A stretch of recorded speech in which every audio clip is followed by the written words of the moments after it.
Who are you? You can call me Andy. I lead a group of soldiers. Fighters, like you. With an extremely rare skill set. What do you mean? I think all of us really wanted to make this film. A huge part of it was because we saw so much potential in kind of raising that action bar.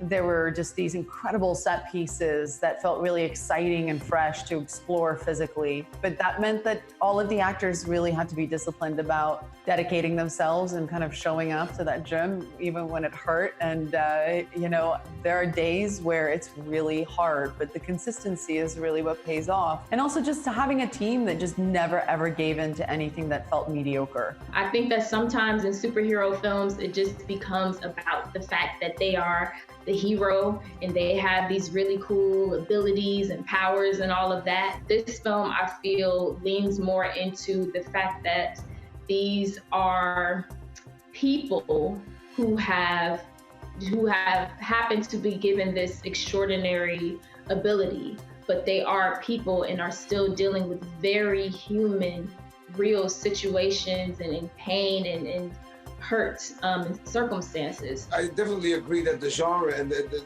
scale is definitely different. That's also one of the main attraction points for me. I've never did anything that was set in a supernatural realm, so to speak, and that had that scale, that scope. Especially there's one particular scene in the movie that I'm not going to spoil, and that scene that's the scene that made me want to do the movie. If that scene wouldn't have been in there, I would have liked the project, but I wouldn't have done it. To me, that was kind of the core of what the Old Guard is about. The Old Guard absolutely fights for what is right. They fight for good.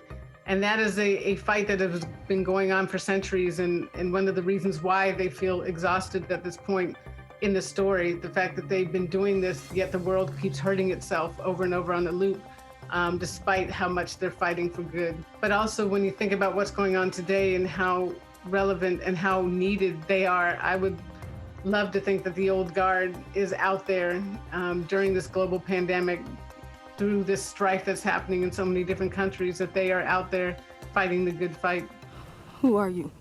I lead a group of immortals. An army, I guess. Soldiers, fighters like you. Look, you've got questions, kid. I get it.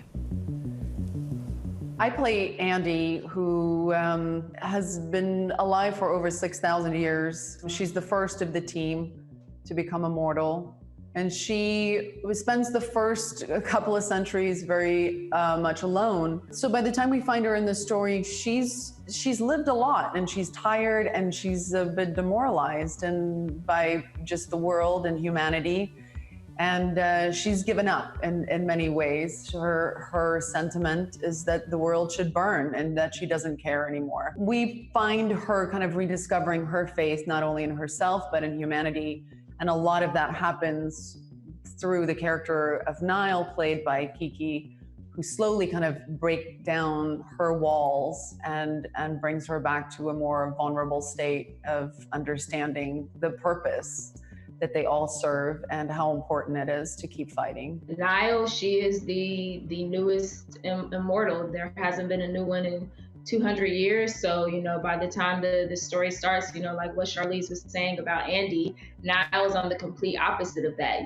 This is all extremely new to her, and she's just trying to find a sense of purpose in all of it. Why was she given, this ability, and why was she given it at this time? In going into this film, I knew I wanted it to, just be a badass action film, but it's also for me an action drama. And the quiet moments in this are as important as the big set pieces. And for that to really resonate, for this film to resonate, I knew I needed great actors and wanted great actors in every role, and was so incredibly fortunate to get this cast that I have. Chiwetel, who is just the dopest. The fact that he's in here playing Copley, he brought so much grace just such a realness to the character of Copley, a character that could have been one note, but he just added so many beautiful levels. I play Copley, who's a former CIA agent who gets involved in the story because he's now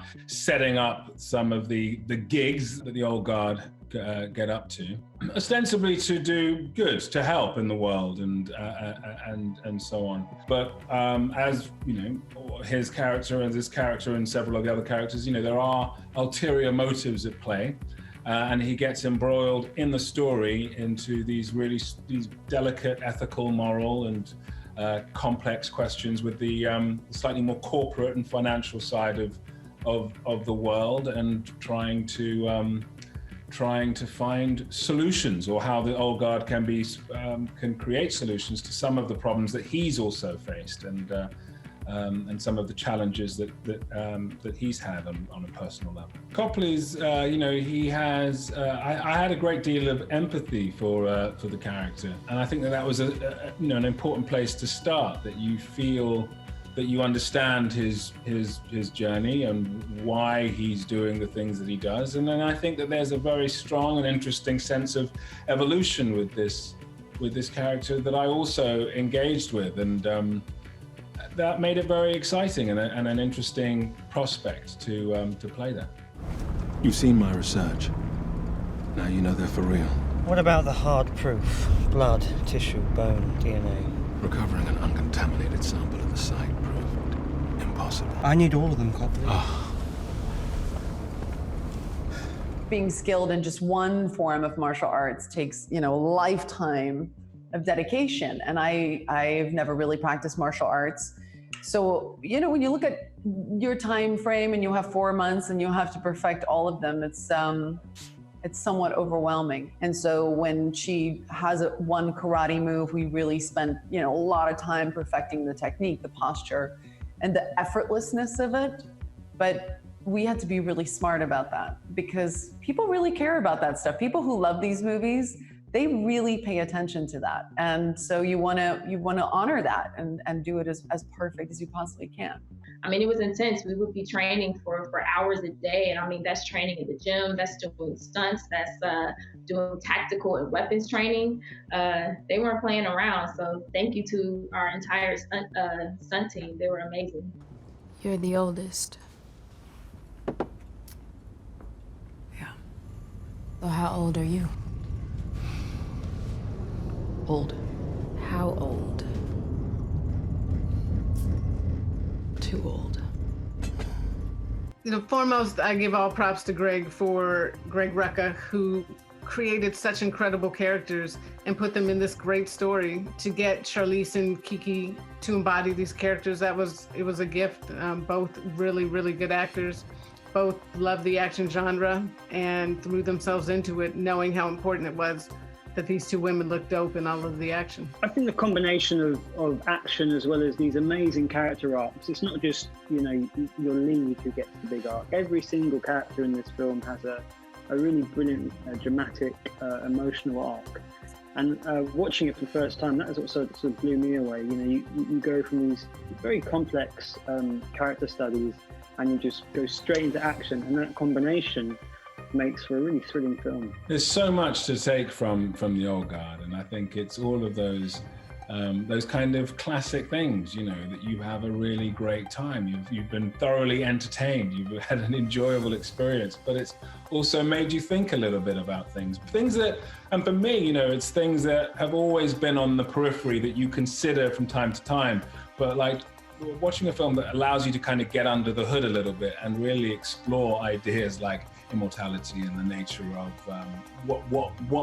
what genuinely makes life special, but within the framework of something fun and entertaining and fantastical is great.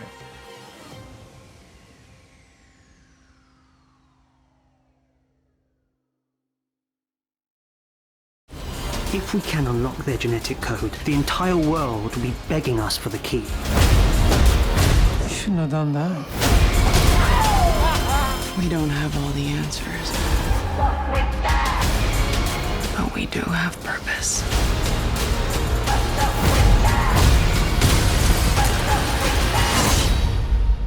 I strongly recommend that we leave right now.